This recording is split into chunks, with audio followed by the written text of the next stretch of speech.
Une demande locative en immobilier logistique toujours dynamique. Un volume transacté sur le premier semestre 2022 sensiblement le même qu'au premier semestre 2021, avec plus de 1,7 million de mètres carrés d'entrepôts placés. Les formats supérieurs à 30 000 m² ont continué à driver le marché, concentrant plus de la moitié de la demande placée, grâce en particulier à la vigueur des opérations XXL. On parle de la récente prise à bail de Zalando pour 140 000 m² à Montron-sur-Jard, développée par Gemfi, ou bien, plus récemment, de la signature de la société SED pour près de 100 000 m² développée par le groupe Panhard à Nanteuil-les-Haudoin. A noter que ces deux opérations ont été acquises par l'investisseur allemand Deka. Concernant les taux de vacances, ils sont sur l'ensemble des grands marchés orientés à la baisse. Il est par exemple autour des 3,5% sur l'Île-de-France et même de 1% sur Lyon. Seule Lille a reconstitué son stock en ce début d'année. Le marché de l'investissement a atteint au premier semestre un niveau inégalé depuis 2017, avec plus de 2,2 milliards d'euros transactés. C'est bien là la preuve de l'appétit des investisseurs pour notre classe d'actifs qui ne se dément pas. Plusieurs transactions de grande envergure ont animé le début d'année, comme par exemple le portefeuille Cornerstone que nous avons vendu à Aberdeen pour le compte d'AEW pour plus de 200 millions d'euros. En termes de rendement, le taux prime qui avait atteint un point bas en début d'année à 3%, a initié en fin de semestre une remontée sur fond de crise ukrainienne et de hausse des taux directeurs des banques centrales.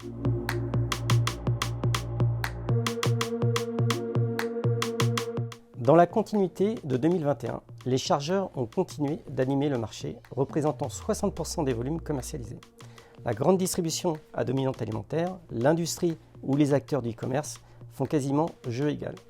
Cependant, nous notons une baisse de la demande exprimée de la part du secteur du e-commerce par rapport à leurs prévisions de croissance exprimées en début d'année. Face à un déséquilibre durablement installé entre une demande dynamique poussée par la refonte des schémas de supply chain et une offre de plus en plus rare liée notamment à la pénurie de foncier, la poussée haussière des loyers se poursuit. Qui aurait pu imaginer, ne serait-ce qu'il y a un an, que le loyer prime atteindrait les 56 € du mètre carré sur Saint-Martin-de-Crau? Cette tendance devrait se confirmer avec des coûts de construction toujours élevés.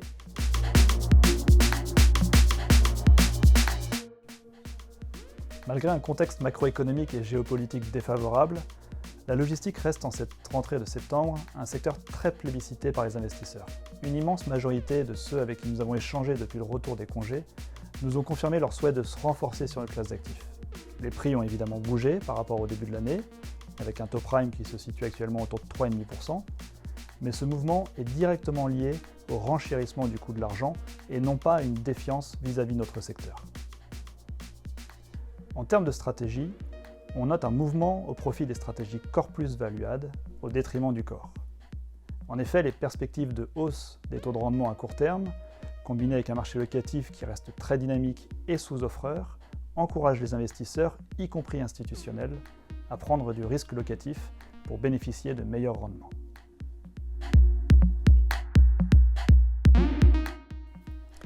Encore deux très belles transactions de 50 et 60 000 m² réalisées par Cushman & Wakefield ce semestre, avec un leader mondial de la distribution de l'alimentaire, ou bien encore la prise à bail de 40 000 m² sur mer.